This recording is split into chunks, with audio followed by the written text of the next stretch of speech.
বলে না একটা কিছু হইলেই মানুষ বলে দেয় না, একটা গালি টাইপ, গালির মতোই আর কি, যে আনকালচার্ড সব, বলে না, বলে। তো তার মানে কি, সে আসলে কালচার্ড না, সে আসলে কালচার জানে না। ঠিক আছে। তো আমাদের অর্গানাইজেশনের কালচারটা কি? অর্গানাইজেশনের কালচারটা হচ্ছে, দেখেন, a system of shared assumptions, values, beliefs that show people what is appropriate and inappropriate behavior. So তার মানে আপনার ভ্যালুজ বিলিফস, যেগুলো আপনাকে কোনটা ঠিক এবং কোনটা বেঠিক, কোনটা অ্যাপ্রোপ্রিয়েট এবং কোনটা ইনঅ্যাপ্রোপ্রিয়েট বিহেভিয়ার, এই দুইটা জিনিসের মধ্যে আপনাকে ডিফারেন্সিয়েট করা শেখাবে। সেটাই হচ্ছে আপনার কালচার। ঠিক আছে। যে ভ্যালুস গুলা, যে বিলিফ গুলা, যে অ্যাজাম্পশন গুলা আপনাকে শেখাবে হচ্ছে কোনটা অ্যাপ্রোপ্রিয়েট আর কোনটা ইনঅ্যাপ্রোপ্রিয়েট। ঠিক আছে। যেন মানুষ আপনাকে না বলতে পারে বা গালি না দিতে পারে যে তুই তো বেটা আনকালচার্ড। ঠিক আছে। তো সেইগুলাই হচ্ছে কালচার। তো তার মানে কিভাবে হইতে পারে, অর্গানাইজেশনে কিভাবে হইতে পারে? সো দেখেন, অর্গানাইজেশনে কি সবসময় বলে দেওয়া হয় যে একজন পিচিং করা বুঝেন? পিচিং কি? জি স্যার, মেয়েরা সবচেয়ে বেশি করে। আচ্ছা। সো অর্গানাইজেশনে ধরেন রুলস রেগুলেশন থাকে। ঠিক আছে। সেই রুলস এন্ড রেগুলেশনস কি কখনো লেখা থাকে যে কেউ কোনো এমপ্লয়ি বা কোনো কলিগ তার কলিগের নামে, মানে কোনো এমপ্লয়ি তার কলিগের নামে কি পিচিং করবে না? এটা কোথাও লেখা থাকে? লেখা থাকে না।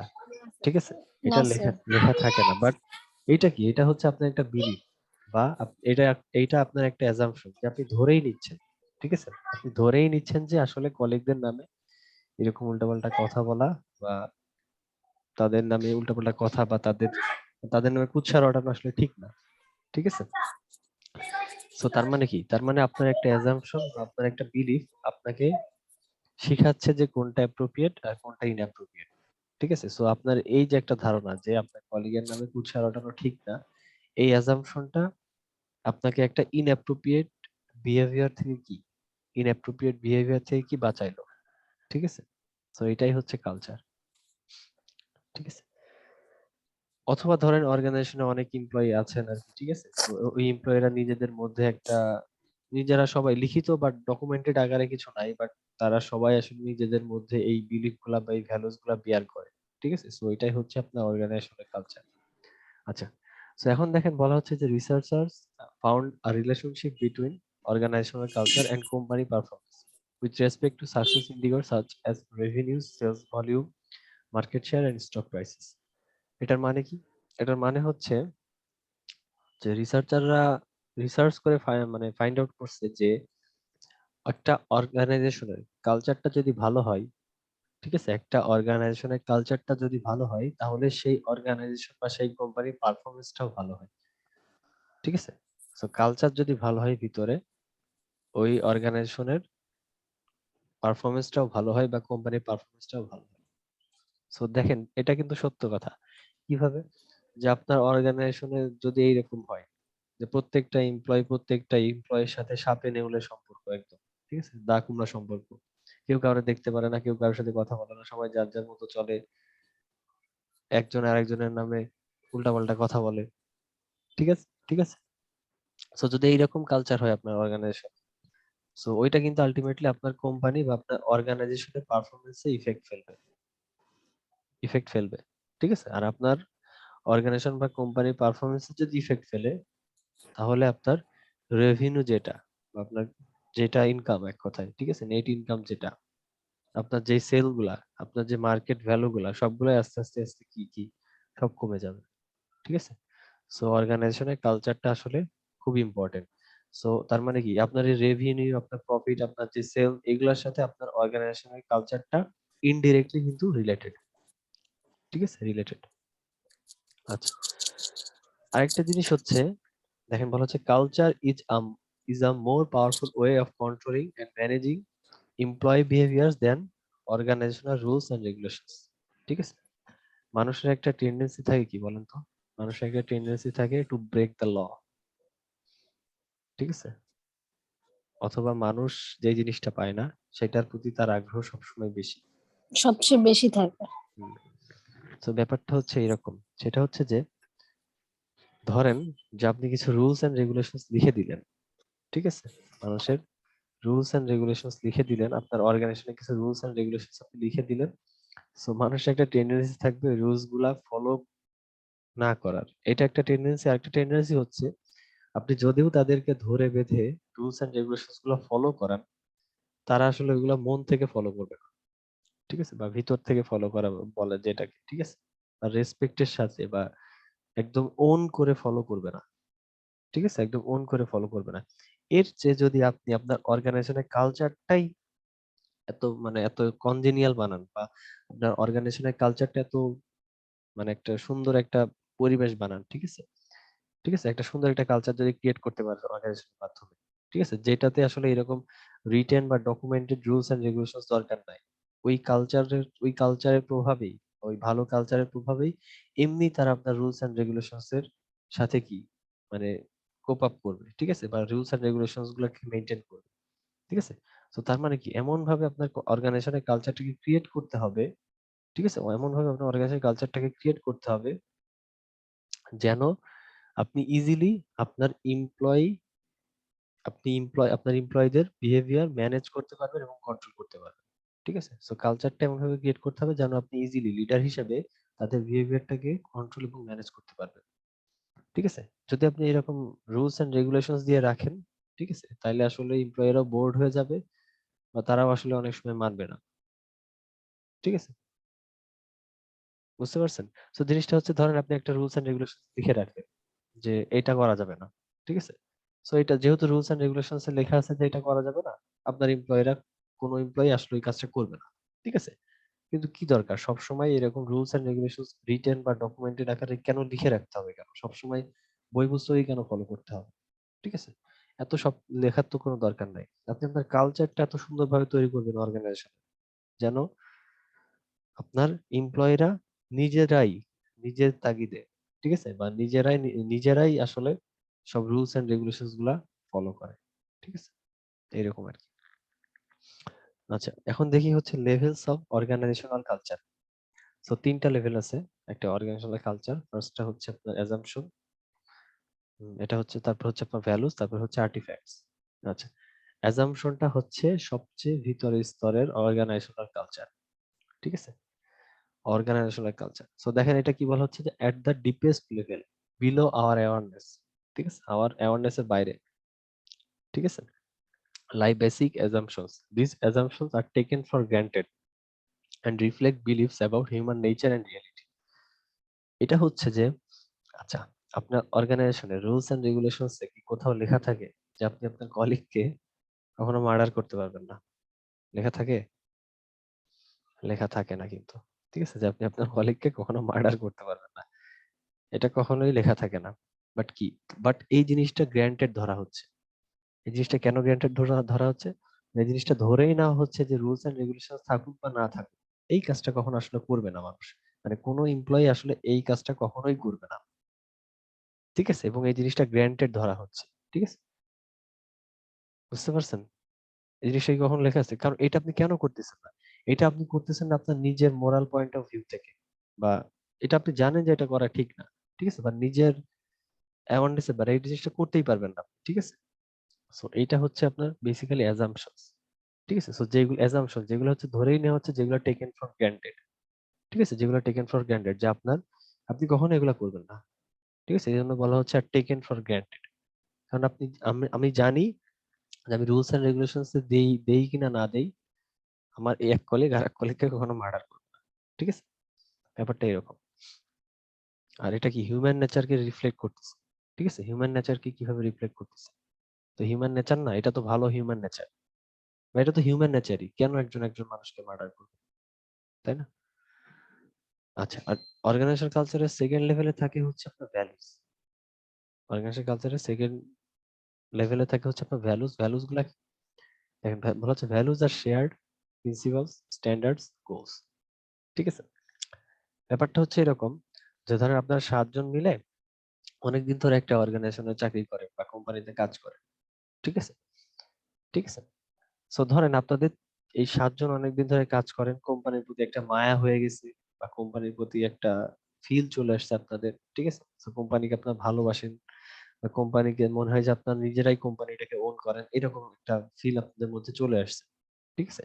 তো আপনারা নিজেরাই মনে করেন যে আমরা অনেকদিন ধরে কোম্পানির জন্য কাজ করতেছি, এই কোম্পানি আমাদেরকে অনেক কিছু দিছে, ঠিক আছে? একটা জবের ব্যবস্থা করে দিছে, আমাদের প্রমোশন দিছে, আমাদের 7 বছর ধরে আমাদেরকে পুষতেছে, ঠিক আছে? সো আপনাদের নিজেদের মধ্যে একটা ফিল আছে, কি ফিলটা হচ্ছে যে আমরা আমাদের মানে এই কোম্পানিকে, যেহেতু আমাদের কোম্পানি আমাদেরকে এত কিছু দিছে আর কি, আমরা এই কোম্পানিকে একদম কি সাকসেসের কি পিকে নিয়ে যাইতে চাই, ঠিক আছে? সাকসেসের পিকে নিয়ে যাইতে চাই, একদম শীর্ষে, ঠিক আছে? One of the best companies হিসেবে আমরা দেখতে চাই। আচ্ছা, সো এই জিনিসটা কি কোথাও লেখা আছে? অর্গানাইজেশনের রুলস এন্ড রেগুলেশনসে কিন্তু কোথাও লেখা নাই যে সবার মধ্যে একটা ফিল থাকতে হবে, যেন মানে সবার মধ্যে এই ফিলটা যেন থাকে যে অর্গানাইজেশন বা কোম্পানিকে বেস্ট বানানোর একটা ফিল আর কি, মানে বেস্ট বানানোর একটা প্রচেষ্টা, ঠিক আছে? এটা কিন্তু কোথাও লেখা নাই, বাট আপনারা নিজেদের মধ্যে এই জিনিসটা কি ফিল করেন, বা ধরেন নিজেরা নিজেদের মধ্যে গল্প করেন যে চা খাচ্ছেন একসাথে, নিজেরা নিজেদেরকে বললেন যে দেখ এই অর্গানাইজেশন আমাদেরকে অনেক কিছু দিচ্ছে, ঠিক আছে? তো আমাদের গোলটা হওয়া উচিত কি, গোলটা হওয়া উচিত আমরাও এই অর্গানাইজেশনকে কিছু একটা দিব, ঠিক আছে? এবং এই অর্গানাইজেশনকে আমরা one of the best company হিসেবে দেখতে চাই বাংলাদেশে, ঠিক আছে? এটা হচ্ছে আপনার ভ্যালুস, ঠিক আছে? এটা হচ্ছে আপনার ভ্যালুস। আচ্ছা, আর লাস্ট লেভেলে যেটা থাকে অর্গানাইজেশনাল কালচারে, সেটা হচ্ছে যে ধরেন যেটা হচ্ছে আপনার visible tangible aspect. Visible tangible অ্যাসপেক্টটা হচ্ছে, ধরেন আপনার অর্গানাইজেশনের একটা কালচার হচ্ছে যে আপনারা প্রতিদিন বৃহস্পতিবার অফিস করে সবাই মিলে একসাথে কাচ্চি খাইতে যান, ওকে? এটা প্রতি বৃহস্পতিবারে আপনারা করেন, ঠিক আছে? সো এটা একটা আর্টিফ্যাক্টস, মানে এটা একটা কালচার। আরেকটা কালচার হচ্ছে ধরেন যে আপনার প্রতি শুক্রবার সব কলিগরা মিলে ছুটির দিনে একসাথে মুভি দেখতে যান, ঠিক আছে? এটা একটা ভিজিবল ট্যানজিবল অ্যাসপেক্ট, ঠিক আছে? এবং এটাকে কি বলা হয়, এটাকে বলা হয় হচ্ছে আপনার আর্টিফ্যাক্টস, ঠিক আছে? আর্টিফ্যাক্টস, ঠিক আছে? সো বোঝা গেছে এটা? আমরা নতুন চ্যাপ্টার শুরু করবো আজকে। জি স্যার। ওকে, আচ্ছা, সো আরো একটা চ্যাপ্টার আমাদের শেষ হয়ে গেল, বুঝছেন? আরো একটা চ্যাপ্টার আমরা শেষ করে ফেললাম, আর কয়টা বাকি স্যার? আর একটা চ্যাপ্টার ইনশাল্লাহ পড়বো আমরা। আচ্ছা। লাস্ট উইক ইনশাল্লাহ ক্লাস নিব না, মানে 19 তারিখ থেকে আপনাদের এক্সাম না? 19 তারিখ থেকে তো আপনাদের এক্সাম, তাই তো নাকি? জানি না স্যার, হাই হাই, রুটিন দিলে বোঝা যাবে। আচ্ছা, আপনাদের হচ্ছে 19 তারিখ থেকে এক্সাম। আর ঠিক আছে, তাইলে আপনাদের লাস্ট ক্লাস হবে আমার সাথে, যেহেতু বলছি লাস্ট উইকে নিব না,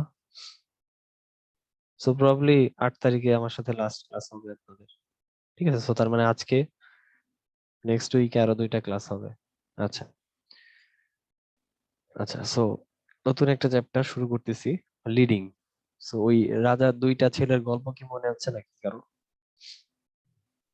মনে নাই? জি স্যার, ওই যে যুদ্ধে যাওয়ার নাকি একটা হ্যাঁ, সরঞ্জাম। হ্যাঁ, তো এটা কি হয়েছিল ব্যাপারটা, লিডারশিপের সাথে সম্পর্কটা কি ছিল? একজন স্যার হচ্ছে মানে লিডারশিপ হচ্ছে বিষয়টা এমন যে আম, মানে সে অ্যারেঞ্জ করবে না কোনো কিছু, বাট মানুষকে এমন ভাবে মোটিভেট করবে যে ওখানকার সৈন্যগুলো বা মানুষগুলো যেন হচ্ছে যুদ্ধে আসার জন্য নিজে থেকেই উদ্বুদ্ধ হয়, যে হ্যাঁ, এক্স্যাক্টলি, আমাদেরকে এটা নিজেদের ইয়ে ধরে রাখার জন্যই, প্রতিপত্ত এক্স্যাক্টলি, ধরে রাখার জন্যই হচ্ছে ইয়ে করতে হবে। এক্স্যাক্টলি। আর সো তার মানে হচ্ছে লিডার হচ্ছে কাউকে ফোর্স করবে না, বাট তাদেরকে এমন ভাবে ইনফ্লুয়েন্স বা মোটিভেট করবে যেন তারা নিজে থেকেই কাজটা করে, এরকম ছিল ব্যাপারটা, ঠিক আছে? সো দেখেন, বলা হচ্ছে লিডারশিপটা কি। আমি কি স্ক্রিন শেয়ার করছি? করি নাই, তাই না? আচ্ছা, আচ্ছা, সো তার মানে লিডারশিপ ব্যাপারটা কি? লিডারশিপ ব্যাপারটা হচ্ছে the act of influencing others to work towards a goal.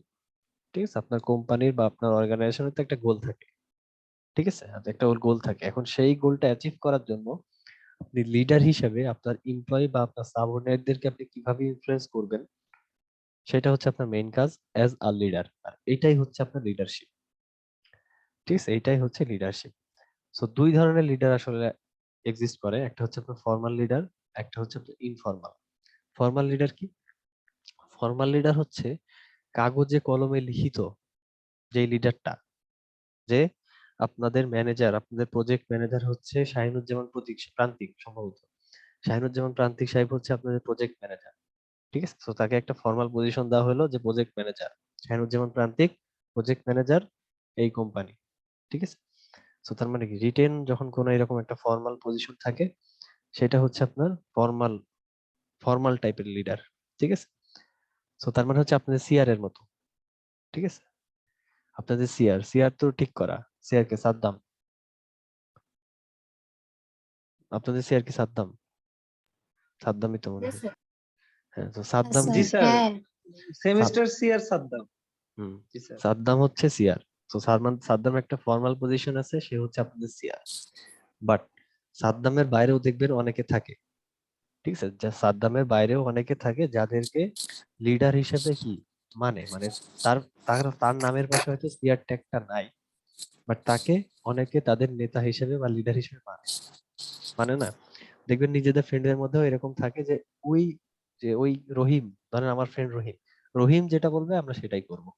ঠিক আছে, কারণ কি, রহিমের প্রতি আপনার একটা সেই বিশ্বাস বা আপনার একটা মানে বিশ্বাস আছে, বা তার প্রতি একটা ভালোবাসা আছে যে ও হচ্ছে, ওর মধ্যে একটা লিডারশিপ আছে।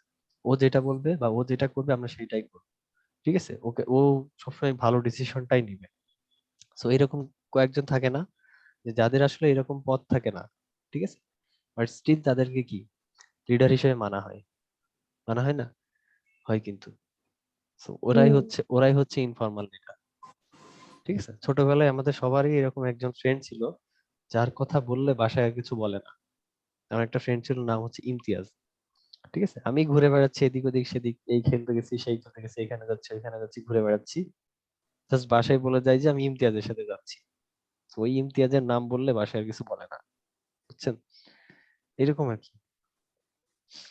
আচ্ছা, এখন দেখেন এই যে যেটা বললাম, leaders do not rely on the use of force to influence people. ঠিক আছে, তো তার মানে কি, ফোর্স করা যাবে না। ফোর্স করে মানে কপালে বন্দুক ঠেকিয়ে কাজ করাই নেওয়া যাবে না। তাদেরকে মোটিভেট করতে হবে, তাদেরকে ইন্সপায়ার করতে হবে কাজ করার জন্য। ঠিক আছে, এবং এমন ভাবে তাদেরকে ইন্সপায়ার করতে হবে বা তাদেরকে মোটিভেট করতে হবে যেন তারা লিডারের যে গোলটা, সেই গোলটাকে নিজের গোল হিসেবে অ্যাডপ্ট করে নেয়। ঠিক আছে, মানে তাদেরকে এমন ভাবে ইন্সপায়ার বা মোটিভেট করতে হবে যেন লিডারের যে গোলটা লিডারের যে গোলটা সেই গোলটা তারা তাদের নিজেদের গোল হিসেবে অ্যাডপ্ট করে নেয়। ঠিক আছে, বা তারা ভাবে যে লিডারের যেটা গোল আমাদেরও একই গোল, কারণ আমরা আমাদের লিডারকে ভালোবাসি, আমাদের লিডার হচ্ছে সেরা। ঠিক আছে, এরকম। আচ্ছা, সো লিডার কারা? সো লিডারের সাথে কয়েকটা ট্রেট মানে হচ্ছে কয়েকটা ক্যারেক্টারিস্টিক্স আর কি রিলেটেড। ঠিক আছে, কয়েকটা ক্যারেক্টারিস্টিক্স হচ্ছে রিলেটেড। সো ফার্স্ট যে ট্রেটটা, সেটা হচ্ছে ইন্টেলিজেন্স। সো তার মানে একটা লিডারকে ইন্টেলিজেন্ট হইতে হবে, এবং এটা সবচেয়ে ভালো বোঝা যায় বাংলাদেশে যারা পলিটিক্যাল নেতা। ঠিক আছে, মানে প্রচুর ইন্টেলিজেন্ট তারা। ঠিক আছে, সো ইন্টেলিজেন্সটা থাকতে হবে। ঠিক আছে, সো ইন্টেলিজেন্স হচ্ছে আপনার দুই রকমের হইতে পারে, বা দুইটা ওয়েতে আপনি প্রকাশ করতে পারেন। ফার্স্টে হচ্ছে আপনার আইকিউ। আইকিউ মানে কি, যাদের আইকিউ বেশি, যাদেরকে আমরা কি বলি, যে বুদ্ধি বেশি, ব্রিলিয়ান্ট, বা ক্রিয়েটিভ থিঙ্কিং ভালো, বা চিন্তা শক্তি ভালো, তাই না, এরকম তো। আচ্ছা, সো ইন্টেলিজেন্সের একটা পার্ট হচ্ছে আপনার আইকিউ, ইন্টেলিজেন্সের আরো একটা পার্ট হচ্ছে আপনার ইকিউ। ঠিক আছে, আইকিউ আর ইকিউ। আচ্ছা, সো আইকিউ আইকিউ কি, তার মানে কি, একটা লিডারের হচ্ছে হাই লেভেল অফ আইকিউ থাকতে হবে। হাই লেভেল অফ আইকিউ থাকতে হবে। হাই লেভেল অফ আইকিউ বলতে তার বুদ্ধি থাকতে হবে, এক কথায় বোকা শোকা হইলে হবে না, তার মাথায় বুদ্ধি থাকতে হবে। অনেকে দেখবেন যে অনেক ব্রিলিয়ান্ট হয়, বইয়ের পাতার পর পাতা মুখস্থ করে, পরীক্ষায় ভালো রেজাল্ট করে, থাকে না এরকম অনেকে? কিন্তু দেখবেন ওদের আবার আইকিউ কম থাকে, ঠিক আছে? ওদের আবার আইকিউ কম থাকে, মুখস্থ করার ক্ষমতা অনেকের বেশি থাকে, বাট অনেকের আবার আইকিউ কম থাকে, ঠিক আছে? সো আইকিউ ব্যাপারটা হচ্ছে এরকম যে আপনার ক্রিয়েটিভ থিঙ্কিং ভালো থাকতে হবে, আপনার কোনো একটা ডিসিশন নেওয়ার ক্ষমতা ভালো থাকতে হবে, কোনো কিছু ক্রিটিক্যালি থিঙ্ক করার ক্ষমতা থাকতে হবে, ঠিক আছে?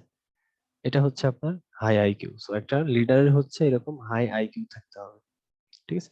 ইন্টেলিজেন্ট কোশেন্ট, এটা হচ্ছে আইকিউ মানে হচ্ছে ইন্টেলিজেন্ট কোশেন্ট। আচ্ছা, আর আরেকটা জিনিস হচ্ছে ইমোশনাল ইন্টেলিজেন্সও থাকতে হবে, ঠিক আছে? ইমোশনাল ইন্টেলিজেন্সও থাকতে হবে। ইমোশনাল ইন্টেলিজেন্স বলতে এটা তো আমি এটা তো তার মেধার কথা বললাম, আইকিউ দিয়ে তো তার মেধার বা তার ট্যালেন্টের কথা বললাম, ঠিক আছে? আর ইমোশনাল ইন্টেলিজেন্সটা হচ্ছে যে আপনার সোশ্যাল স্কিলস থাকতে হবে, আপনার সেলফ অ্যাওয়ারনেস থাকতে হবে, ঠিক আছে? আপনার নিজের নিজের মোটিভেশন থাকতে হবে, ঠিক আছে? লিডারের নিজেরই যদি মোটিভেশন না থাকে, তাহলে ওই লিডারের আন্ডারে যারা কাজ করতেছে তারা দেখবেন সারাদিন ঘুমাচ্ছে, ঠিক আছে? বা লিডারের নিজেরই যদি সোশ্যাল স্কিলস না থাকে, ঠিক আছে, তাহলে দেখবেন যে হবে না। হবে না বলতে, যে ধরেন একটা অনুষ্ঠানে গেছেন, ঠিক আছে, আপনি আপনার কোম্পানির লিডার, এবং কোনো একটা প্রোগ্রামে, বড় একটা প্রোগ্রামে আপনি আপনার কোম্পানিকে রিপ্রেজেন্ট করতেছেন। এখন আপনাকে আপনাকে স্টেজে তুলে দেওয়া হলো, ঠিক আছে? তুলে দেওয়া হলো, তুলে দিয়ে বলা হলো যে স্যার এবার আপনি 5 মিনিট আমাদের উদ্দেশ্যে কিছু বলেন। আপনি এখন মাইক ধরে বসেই আছেন 2 মিনিট ধরে, মুখ দিয়ে একটা কথাও বের হচ্ছে না। এরকম হলে তো হবে না। সোশ্যাল স্কিলস থাকতে হবে, মানুষের সাথে কমিউনিকেট করার স্কিলস থাকতে হবে, ঠিক আছে?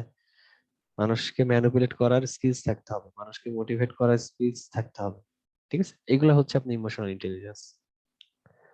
আচ্ছা, সো বলা হচ্ছে, দেখেন গোলমান নামক একজন বিখ্যাত ব্যক্তি, ঠিক আছে, গোলমান নামক একজন বিখ্যাত ব্যক্তি 2004 সালে বলছেন যে what differentiates effective leaders from ineffective ones becomes their ability to control their own emotion and understand other people's emotion and their internal motivation and their social skills. আচ্ছা, সো বলা হচ্ছে যে একটা ইফেক্টিভ লিডার এবং একটা ইনইফেক্টিভ লিডারের মধ্যে যেটা main difference, সেটা হচ্ছে ইফেক্টিভ লিডাররা নিজেরা নিজেদের ইমোশনকে কন্ট্রোল করতে পারে, নিজেরা নিজেদের ইমোশন কন্ট্রোল করতে পারে বলতে, ধরেন আজকে বাসায় ঝগড়া করে আসছে, ঠিক আছে? বাসায় ঝগড়া করে আসছেন, এখন সেই ঝগড়ার ইফেক্টটা কি আপনি অফিসে এসে আপনার এমপ্লয়ীদের উপর ঝাড়বেন? হবে এটা? স্যার বেশিরভাগই ঝাড়া হয়। তার মানে আপনি, মানুষ তার মানে হচ্ছে আপনি ইফেক্টিভ লিডার না। আপনার ইমোশনকে আপনার কন্ট্রোল করা শিখতে হবে, ঠিক আছে? আপনার ইমোশনকে আপনার কন্ট্রোল করা শিখতে হবে। আরেকটা হচ্ছে, মানে শুধু নিজের ইমোশনকে কন্ট্রোল করলেই হবে না। একটা ইফেক্টিভ লিডার তার যারা সাবঅর্ডিনেট বা তার আন্ডারে যারা কাজ করে বা তার যারা পিপল, তাদের ইমোশনকেও একটা ইফেক্টিভ লিডারকে বুঝতে হবে, ঠিক আছে? এইরকমও তো হইতে পারে যে অফিসে অনেক এমপ্লয়ি আছে, বাট তারা কোনো কারণে মন খারাপ, মনক্ষুণ্ণ, ঠিক আছে, তারা কোনো কারণে মনক্ষুণ্ণ, বাট এইটা তারা আপনাকে বলতেছে না, হয়তো ভয়ে বলতেছে না বা কোনো কারণে বলতেছে না, যে বসকে বললে বস কি মনে করবে, কোনো কারণে আপনার সাথে শেয়ার করতেছে না, ঠিক আছে? এইটা আপনাকে বোঝার ক্ষমতা থাকতে হবে, ঠিক আছে? আপনার পিপলদেরকে বোঝার ক্ষমতা আপনার থাকতে হবে, আপনার যারা পিপল তাদের ইমোশনকে বোঝার ক্ষমতা আপনার থাকতে হবে। বা একজন ইফেক্টিভ লিডারের এই কোয়ালিটিটা আছে, সে তার নিজের ইমোশনকেও কন্ট্রোল করতে পারে, প্লাস তার যারা এমপ্লয় বা তার যারা সাবঅর্ডিনেট বা তার যারা পিপল, তাদের ইমোশনকেও বোঝার ক্ষমতা একজন ইফেক্টিভ লিডার আর কি রাখে, ঠিক আছে? সো কিভাবে করবেন? যাবেন প্রতিদিন, সব এমপ্লয়ীদের কাছে খোঁজ খবর নিবেন যে বাসায় কেমন আছেন, বাসায় সবাই কেমন আছে, আপনি কেমন আছেন, মানসিক অবস্থা কিরকম, আপনি কি কোনো কিছু নিয়ে আনসার মানে ডিসস্যাটিসফাইড, ঠিক আছে? বা ধরেন তাকে একটু চা খাইতে নিয়ে গেলেন, যে বললেন যে রহিম সাহেব আপনার তো কয়দিন ধরে মনে হচ্ছে মনটা খুব খারাপ, কি হয়েছে বলেন তো, শেয়ার করেন তো আমার সাথে, ঠিক আছে? তো এইভাবে কথা বের করা সম্ভব আর কি। আচ্ছা, এরপর কি? পার্সোনালিটি। পার্সোনালিটি কি? এই লোকের পার্সোনালিটি আমার খুব ভালো লাগে, বলি না আমরা? পার্সোনালিটি ব্যাপারটা কি তাইলে? বলেন তো, পারেন কি? ব্যক্তিত্ব। ব্যক্তিত্ব, হ্যাঁ। সো তার মানে একজন লিডারের সেকেন্ড যেই কোয়ালিটিটা বা যেই ট্রেটটা থাকতে হবে সেটা হচ্ছে আপনার কি? পার্সোনালিটি। একজন লিডারের পার্সোনালিটি থাকতে হবে, ঠিক আছে? ভালো পার্সোনালিটি থাকতে হবে, এবং সেই লিডারের ভালো পার্সোনালিটি আছে কি নাই, সেই লিডারের ভালো পার্সোনালিটি আছে কি নাই, সেটা আমরা জাজ করি হচ্ছে আপনার এই 5টা প্যারামিটার দিয়ে। ঠিক আছে, এই 5টা প্যারামিটার দিয়ে আমরা হচ্ছে একটা লিডার এর মানে পার্সোনালিটি ভালো কিনা, ভালো নাকি খারাপ, সেটা জাজ করার জন্য আমরা এই 5টা প্যারামিটার ইউজ করি আর কি। ওপেননেস, কনসাসনেস, এক্সট্রাভার্সন, অ্যাগ্রিয়েবলনেস, আর একটা হচ্ছে নিউরোটিসিজম। ঠিক আছে, ঠিক আছে, এই পাঁচটা ওই লিডারের মধ্যে কি রকম প্রেজেন্ট, কত পার্সেন্ট প্রেজেন্ট, প্রেজেন্ট নাকি অ্যাবসেন্ট, এবং যদি প্রেজেন্ট থাকে সেটা কত মাত্রায়, এইগুলা জাজ করে আমরা বলতে পারি যে সে আসলে একটা পার্সোনালিটি সম্পন্ন লিডার নাকি পার্সোনালিটি সম্পন্ন লিডার না। ঠিক আছে, সো ফার্স্টটা হচ্ছে, আচ্ছা মিটিং যদি শেষ হয়ে যায় জয়েন করার দরকার নাই আজকে। ঠিক আছে, সো ওপেননেসটা কি? ওপেননেসটা হচ্ছে কি? খোলামেলা হইতে হবে। ঠিক আছে, খোলামেলা হওয়া বলতে যে অ্যাজ আ লিডার আপনাকে সবসময় কিউরিয়াস থাকতে হবে। ঠিক আছে, আপনাকে সবসময় কিউরিয়াস থাকতে হবে, আপনাকে ইন্টেলেকচুয়াল হইতে হবে। সো তার মানে কি? আপনার হাই আইকিউ থাকতে হবে, আপনাকে ক্রিয়েটিভ হইতে হবে। ক্রিয়েটিভ বলতে আপনার মাথা থেকে নতুন নতুন আইডিয়া নিয়ে আসতে হবে, মানে আপনি লিডার, আপনার মাথা থেকে নতুন নতুন আইডিয়া আসাটা উচিত। ঠিক আছে, এবং open to new ideas. Open to new ideas মানে কোনো এমপ্লয়ি, ঠিক আছে, কোনো এমপ্লয়ি যদি আপনাকে নতুন কোনো আইডিয়া দেয় যে বস, আমার মাথায় নতুন একটা অস্থির একটা আইডিয়া আসছে, আমি আপনার সাথে শেয়ার করি একটু। এখন আপনি ধরেন এক চড় মেরে দিলেন, হবে? ধর্মিয়া, ধর্মিয়া তোমার এত পণ্ডিতি কেন সব জায়গায়? হবে এভাবে? হবে না কিন্তু। ঠিক আছে, তো কেউ যদি নতুন কোনো আইডিয়া নিয়ে আসে, অবশ্যই সেটা কি, আপনি লিডার হিসেবে আপনাকে কি ওটা সাদরে গ্রহণ করতে হবে। ঠিক আছে, লিডার হিসেবে আপনাকে অবশ্যই এটা সাদরে গ্রহণ করতে হবে। মানে সেটা আপনি অ্যাকসেপ্ট করেন বা সেটা ইমপ্লিমেন্ট করেন আর না করেন সেটা তো ম্যাটার করে না। ঠিক আছে, আপনাকে তো অ্যাটলিস্ট আগে শুনতে হবে যে আপনার ওই এমপ্লয়িটা কি আইডিয়া নিয়ে আসছে, সেটা ভালো হোক আর খারাপ হোক। খারাপ হোক আপনি তাকে সেভাবে বুঝিয়ে বলবেন, ভালো হলে সেটা অ্যাকসেপ্ট করবেন। বাট আপনার নতুন আইডিয়ার প্রতি আপনাকে কি ওপেন থাকতে হবে। ঠিক আছে, নতুন আইডিয়া কেউ নিয়ে আসলে সেটা আগে শুনতে হবে, শুনে ইমপ্লিমেন্ট করবেন না করবেন সেটা পরের ব্যাপার আর কি। ঠিক আছে, আচ্ছা এরপর হচ্ছে কনসাসনেস। এটা হচ্ছে আপনার নিজেকে অর্গানাইজ থাকতে হবে। এখন আমাকে বলেন যে ধরেন আপনি লিডার, আপনি সফটওয়্যার ফার্মে প্রজেক্ট ম্যানেজার। ঠিক আছে, প্রজেক্ট ম্যানেজার, এখন আপনি কোড লিখেন, আপনি যে কোড লিখেন সেই কোডই যদি অর্গানাইজ না থাকে, ঠিক আছে, সেই কোডই যদি অর্গানাইজ না থাকে, কোড অর্গানাইজড মানে কি বুঝাইতে পারছি? ধরেন কোড অর্গানাইজড বা সুন্দর ওয়েতে রাখার একটা ওয়ে হচ্ছে ভ্যারিয়েবল গুলার নাম সুন্দরভাবে ডিক্লেয়ার করা, ফাংশন গুলার নাম সুন্দরভাবে ডিক্লেয়ার করা, লুপ গুলা সুন্দরভাবে ইমপ্লিমেন্ট করা, দেন বিভিন্ন ডেটা স্ট্রাকচার গুলা ভালোভাবে ইমপ্লিমেন্ট করা। ঠিক আছে, সো তার মানে কি আপনার নিজের কোডই যদি অর্গানাইজ না থাকে, আপনার এমপ্লয়িরা আপনার কাছ থেকে কি শিখবে? হবে না। ঠিক আছে, এবং ধরেন আপনার যে অফিসটা, ঠিক আছে, আপনার অফিসটা ধরেন খুব এলোমেলো। ঠিক আছে, আপনার নিজের অফিসটা খুব এলোমেলো, এই আপনার কলম একটা ওইখানে পড়ে আছে, আপনার এই একটা পেন্সিল ওইখানে পড়ে আছে, এই টিস্যুর বক্সটা একদিকে সরানো। ঠিক আছে, অর্গানাইজ না, মানে হচ্ছে আপনি অর্গানাইজ না। সো অর্গানাইজ থাকতে হবে।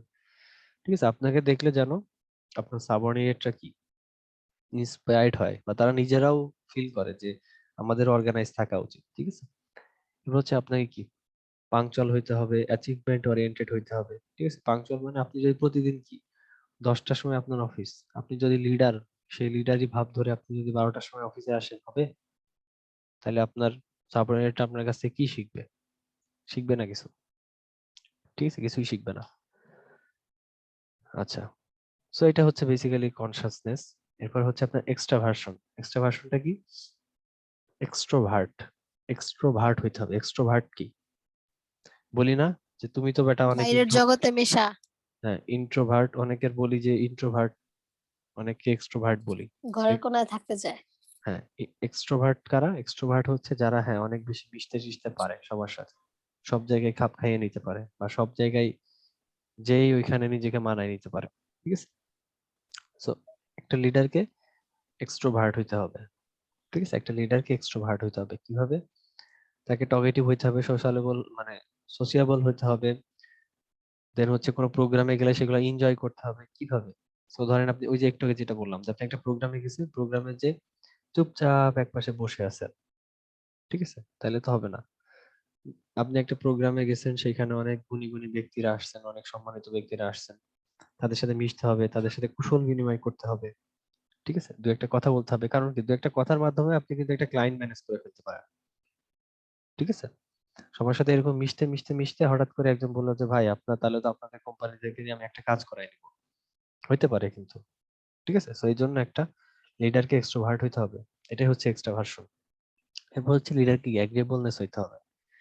অ্যাগ্রিয়েবলনেস বলতে যে আপনার অনেক ফল্ট করতে পারে, ঠিক আছে। আপনি লিডার হইলে আপনার যারা সাবঅর্ডিনেট বা আপনার যারা এমপ্লয়ি তারা অনেক ভুল করতে পারে, ভুল ভ্রান্তি থাকবেই, ঠিক আছে। সো তার মানে এই না যে তাদের সাথে খারাপ ব্যবহার করতে হবে, তাদের সাথে খারাপ ব্যবহার করা যাবে না। আপনাকে কাইন্ড হইতে হবে, ওয়ার্ম হইতে হবে, তাদেরকে ভালোভাবে বুঝাইতে হবে এবং টলারেন্ট হইতে হবে। ভুল করবেই, আপনি লিডার, আপনার কাজ হচ্ছে সেগুলো সহ্য করা, তাদেরকে বুঝিয়ে বলা যেন নেক্সট টাইম তারা এগুলো না করে। ট্রাস্টিং হইতে হবে, ঠিক আছে।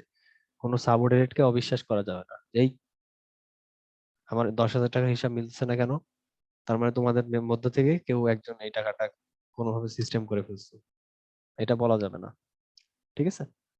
আর লাস্টলি হচ্ছে নিউরোটিসিজম। নিউরোটিসিজম হচ্ছে যে আপনি খুব ভাব নিয়ে চলেন, লিডার বলে কারোর সাথে কথা বলেন না, অফিসে আসেন একা একা থাকেন, অফিস শেষে